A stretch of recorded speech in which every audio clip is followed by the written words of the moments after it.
奴隷のように鎖でつながれた女性。彼女がどうしてこのような仕打ちを受けているのか想像できますか？ 2022 年1月、中国ある動画投稿サイトにアップされた1本の動画が注目を集めていました。撮影者は中国のブロガー。彼の目的は8人の子供を男手一つで育てる父親を取材することでした。この日の撮影は貧しいながらも幸せに暮らす家族の様子を収めるはずでした。ところが動画の後半、家族が暮らす家のすぐそばに建てられた粗末な小屋が映し出され、視聴者の多くが衝撃を受けることに。この日の気温は0度、ドアすらなく、とても寒さがしのげるとは思えないその小屋に入ると、なんと一人の女性が寒そうに震えていたんです。まるで奴隷じゃないか。女性の元に駆け寄った撮影者はさらに我が目を疑うことに。なんと彼女は首輪をかけられ、鎖につながれていたんです。鎖につながれた女性が映り込んで物議を醸した一本の動画。一体彼女は何者なのか、そしてなぜ奴隷のような生活を送っていたのか。そこに隠されていたのは人間の醜い欲望だったんです。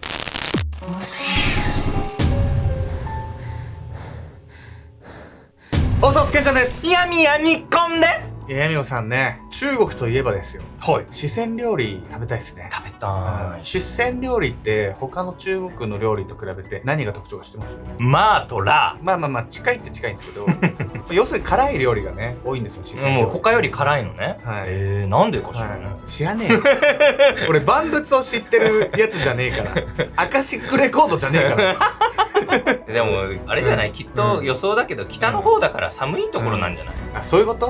知らないけど。でも南国の方が辛い料理あるけどね。確かに。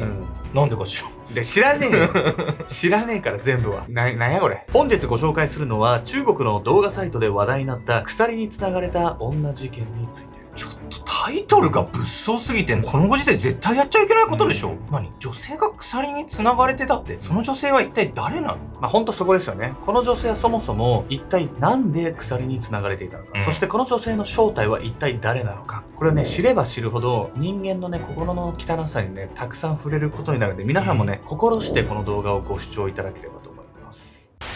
繋がれた女性の正体。2022年1月28日、北京オリンピックを目前に控える中国。この頃中国ではとある話題が国民の関心を集めていました。国民たちの話題の中心はオリンピックではなく、中国版 TikTok と呼ばれる動員に投稿された一本の動画。その動画は8人の子を持つ父親が子育てに奮闘する様子を撮影したものなんです。父親の名前はドン・ジーミン56歳。ドンは自身のアカウントでも子供の食事の世話や着替えの手伝いをする様子を発信し、人気を集めていました。ところが話題の動画が後半に差し掛かった頃、そこには目を疑うような光景が映し出されたんです。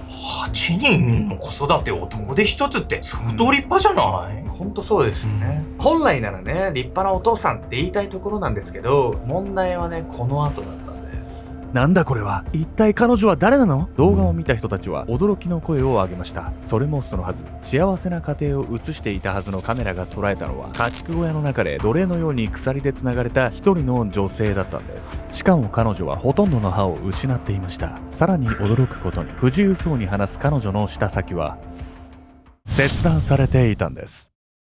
動画を見た多くの人々がショックを受け、この動画は瞬く間に拡散されていきました。そして事態を重く見た中国政府が動画に映っている鎖の女性についての声明を発表します。政府によると、鎖の女性はヤン・チン氏や52歳。彼女は8人の子を持つ父親のドン・ジーミンと適法に結婚しており、事件性はないとのことでした。待って何？この鎖に繋がれた女性が8人のお母さんってことなの？そうなんです。この女性はですね、夫と子供とは隔離された上で家畜みたいにね、鎖で繋がれていたんです。鎖の女性ヤンについて政府が発表した情報には続きがあるんです。まずヤンが鎖に繋がれている理由については、彼女が精神疾患を患っており、子供に対して攻撃性が認められるため拘束する必要があったとのこと。また普段ヤンは鎖になど繋がれておらず、動画内では注目を集めるために撮影者が鎖を用意したのではないかという見解を明らかにしました。しかしこれらの政府の発表に多くの人々は納得しませんでした。やがてネット上ではこんな憶測が飛び交うように、彼女は人身売買の犠牲者ではないのか、長年鎖につながれて虐待を受けたから精神を病んでしまったのではないかと、人々がこのように推測するには理由がありました。なぜなら中国では当たり前のように人身売買が行われていた時代があったからなんです。ちょっと中国の人たちが納得しないのも当たり前よね。鎖で繋ぐなんてあんまりだもん。こんなに当たり前のようにさ、人身売買が行われてた時代とかあったわけ？そうなんです。これね、現在でもね、行われているとされているんですけど、中国独特のね、過去の風習っていうのが原因なんです。というわけで本日のメトラキーワード、中国の一人っ子政策について。中国では1979年から2014年まで人口増加を食い止める政策として一組の夫婦に子供は一人までとする一人っ子政策が行われていました。一人を超えて子供を産めば罰金が課されるため、多くの夫婦は働き手である男児しか出産しなくなります。その結果として深刻な女性不足を招いたんです。こうして結婚相手としての女性が不足すると、今度は女性を対象とした人身売買が流行り始めます。ピーク時にはなんと3000人もの女性や児童が売買されていました。さらに中国での行方不明者は年間20万人とも言われ、それらにも人身売買が大きく関係していることが疑われているんです。今回のケースでも真っ先に人身売買が疑われたのにはこうした理由があるんです。まあ一人っ子政策にこんな弊害があるって知らなかった。でもドンはさ、8人の子供を育ててるわけじゃない、実際に。捕まったりしなかったの？ほんとね、いい着眼点なんですけど、まあね、実際ドン・ジーミンはですね、8人もの子供がいるのに何ら罰せられてないっていうのが今回のね、ポイントだったりするんです。この後、その謎が徐々に解明されていくんです。二転三転する政府の発表。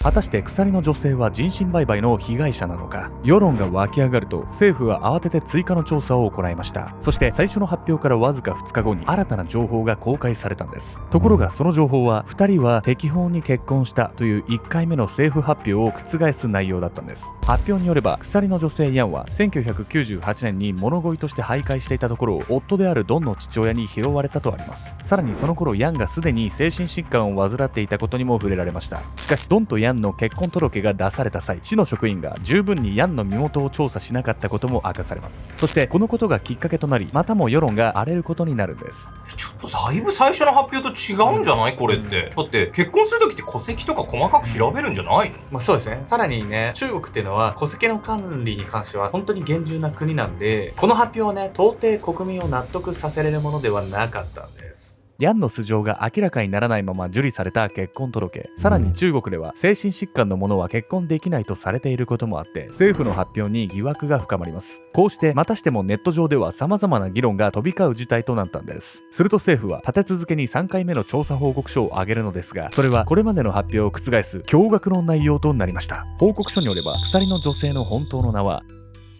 シャオ・ファメイ。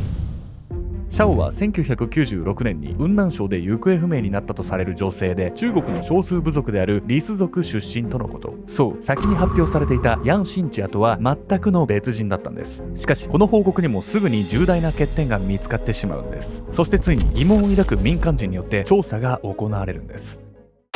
何が何だか分からなくなってきたわよ。年齢も名前も全然違うじゃないの。どうにもこうにも苦し紛れな発表に見えますよね、これ。それにね、この後民間の調査が入ったことで、次々と政府の隠蔽体質が明らかになるんです。ヤンでもシャオでもない。3回目の発表から10日後、政府は鎖の女性を DNA 鑑定しました。その結果、行方不明のシャオ・ファメイで間違いないとの報告をまとめたんです。シャオは1994年に雲南省の男性と結婚しましたが、統合失調症を患ったためにわずか2年で離婚。この頃すでにシャオは重度の歯周病により歯を失っていたとされます。その後シャオはふるさとの村へと戻るも、病の治療と再婚相手を見つけるという名目でサンという女性に連れ出されて行方不明になっていました。そのため政府はこのサンという女性を人身売買の罪で逮捕。さらにサンからシャオを買い受けて監禁した罪で夫のドンまでも逮捕したんです。ところがこの頃ネット上ではこんな意見が出始めていました。動画に映っている鎖の女性とシャオは別人だ。これどういうことなの？なんでネットでは別人だなんて声が上がってるわけ？だって DNA 鑑定までしたんだから本人じゃないの？まあ普通ならね、疑いようもないんですけど、鎖の女性がシャオだとしたら不可解な点がね、いくつか出てくるんです。2022年2月7日、鎖の女性はシャオ・ファメイであるとの調査報告に疑問を抱いた2名の元記者がいました。彼らは政府の発表の翌日にシャオの生まれ故郷であるリス族の村へと向かうことを決めるんです。村に着いた彼らはすぐに聞き取り調査を行いましたが、村人の誰一人として鎖の女性がシャオであるとは認めません。それどころか動画に映っていた鎖の女性が話していた言語がリス族のものではなかったことから、政府の発表がまたしても偽りの可能性が高まりました。また中国国の人口の約 94% を占める漢民族とリス族にはその容姿に決定的な違いがあり、見た目からしても鎖の女性がシャオでないことは明らかだったんです。こうして2名の元記者たちは調査結果をブログで発表。しかしすぐに2人は警察に拘束され、もう二度と調査をしないようにとの警告を受ける事態となってしまいました。これは中国政府による圧力がかかったものと考えられています。政府の圧力ってさ、もうそれ自分で黒だって言ってるようなもんじゃないの？何を隠したがってるわけ政府は。ここまでね、国家権力が本気を出してくれてちょっと不思議っすよね。これ夫ドンのもとに鎖の女性が来た当初のね様子を考察すればね、ヒントが見えてくるんです。1998年6月、当時33歳で結婚していなかったドン・ジーミンは近隣住民の陰口に悩まされていた。いい年して結婚もできないなんて惨めね。独り身のくせにあんな大きな家を建てて一体どうするつもりだ。ドンは別に結婚したくないわけではなかった。ただ相手が見つからなかっただけ。そんな時、ドンの父親が彼の人生を変える朗報を土産に家に戻ってくる。息子よ、お前のために女をもらってきたぞ。父の横には小柄な女性。彼女は怯えた目をしてこちらを覗いていた。やった、これで俺のことをバカにしていた奴らを見返せるぞ。こうしてドンの元に女性が嫁いできたことはすぐに近所に広まり、噂の的となった。えらい美人さんだったな。ドンの嫁さんは頭も良くて英語も話せるのよ。周囲の見る目が変わり、ドンは有頂天だったが、まだ結婚の届け出をしていない上に彼女と体の関係はなかった。するとドンの父親が強行手段に出る。おい、お前は今日から息子に抱かれるんだ。そのために買ってきたんだからな。さっさと子供を産め。この時の様子は周囲の住民たちに見られていた。そして住民たちを言う。あの日を境に聡明だったドンの奥さんはおかしくなっていったんだ。ドンの父親の要求に対し激しい抵抗を見せたその女性は、その後暴力を受けて報道されたような姿に変わり果ててしまった。独り身には家がでかすぎるって？これでどうだ？まだまだ増やすぞ。そして鎖につながれ自由を奪われた女性は8人の子を出産することになる。いや、ちょっとひどすぎる話ね。許せないわよ、こんなの。ちょっとこれだけじゃ結局さ、鎖の女性が誰かわかんないじゃない。これ注目すべきは、鎖の女性がね、ドンの元にやってきた当初、彼女は精神疾患になって患っていなかったっていうことなんです。それに加えて、英語も話せるような聡明な女性だったとも言われてるんです。それはつまりどういうことなわけ？要するに彼女は物乞いなんかではなく、家庭でしっかりと教育を受けてね、育った可能性が高いんです。疑われる政府の隠蔽。鎖の女性の姿を映した動画が拡散されて10日ほど経った頃、実は政府宛てにこんな手紙が届いていました。昨今騒がれている鎖につながれた女性が行方不明の私の姪リーインに似ているので調査をお願いしたい。そしてネット上でもまた鎖の女性がある女性に似ているとの噂が立ち始め、話題を呼んでいたんです。それは中国で後を絶たない行方不明者を捜索するための我が子よ戻れというサイトがきっかけでした。そのサイトを検索していたネットユーザーたちが鎖の女性に瓜二つの人物を探し当てていたんです。その人物の名はリーイン。くしくも政府宛てに送られた手紙に書かれていたのと同一人物でした。ここに来てまた新しい名前出てきたけどさ、これ信憑性高そうじゃない？だって親族から手紙が届いたわけでしょ？そうですよね。しかしね、どうやら政府にとっては都合が悪いみたいなんです。鎖の女性の正体は行方不明のリーイン。この情報がネット上を駆け巡ると、政府はすぐに調査に乗り出しました。そして前例のない速さでリーインと鎖の女性に因果関係はないとの発表を行います。ところが後に分かったことですが、政府はリーインの生みの母親から写真から判断して娘ではないと証言を得ただけで、特に DNA 鑑定などは行っていませんでした。しかしなぜここまでして政府は鎖の女性がリーインであることを否定するのでしょうか。その理由を紐解く鍵として、あるブロガーが書いた記事が注目を集めることに。その記事によれば、リーインの父親は元職業軍人だったんです。よくわかんないんだけど、鎖の女性の父親がさ、職業軍人だと何がまずいわけ？まずいっていうよりかは、中国での職業軍人がね、退役した後の待遇についてね、不満を募らせていたっていうとね、見えてくるものがあるんです。中国での退役軍人の数はおよそ5700万人と言われています。そしてその大半が退役した後の待遇について不満を募らせ、たびたびデモが行われていました。国のために働いた軍人の娘がまともに捜査されることもなく人身売買されていた。そして売られた先で奴隷のように鎖につながれ8人の子供を産まされていた。こんなことが公になったらどうなるでしょうか。それはおそらく退役軍人たちの怒りに火をつける結果になるでしょう。最悪の場合、国家としての危機を迎えかねません。そう考えると、政府が慌てて火消死に走ったのも頷けるのではないでしょうか。政府にとっては鎖の女性が退役軍人の娘リーインであってはならないのです。でもこれってさ、記事を書いた人の憶測でしょ、もし本当だとしたらこれとんでもないことだけど、そんなことあるのかしら。ここで思い出してほしいのが、8人もの子供を持つね、ドン・ジーミンがね、一人っ子政策家の中国で何ら罰則を受けていなかったというこの点なんですよ。リーインの父親が元職業軍人であることを記事にしたブロガーはこう言っています。もともとリーインは中国共産党幹部の制度例として買われたが、その後始末として用済みとなった女性をドンのような農村の貧しい人を選び受け皿として利用していたのではないかと。実際ドンは8人の子供を育てる貧しい父親として寄付を募る傍らで毎月国から約6万円の補助金を受けていました。さらに彼は2軒のスーパーマーケットと不動産などの商売を営んでおり、周囲から見てとても裕福な暮らしを送っていたんです。そのためドンには政府から高額の一時金も払われていたのではないかと見られています。本来ならば罰金の支払い命令を受けるはずのドンにあまりに手厚い補助、これは一体どういうことなのか。こう考えると話の辻褄が合うのではないでしょうか。ドンに支払われていたこれらの金は政府からの口止め料だったと。あくまでこれは推測に過ぎません。ただその後、中国政府はこの事件について民間の調査を徹底的に妨害している様子が見られるんです。そのためこの事件は今でも真相が明らかになっておりません。あなたは鎖の女性の正体は一体誰だと思いますか？おそすけんちゃんです。やみやみかて。というわけで皆さんに今日はね、ちょっとお知らせなんですけれども、アルゴメトリーのね、姉妹チャンネルのミッドナイトムーンというチャンネルね、主人公のケンいるんですけど、主人公のケンのね、2代目のナレーターさんをね、募集しようと思ってます。はい。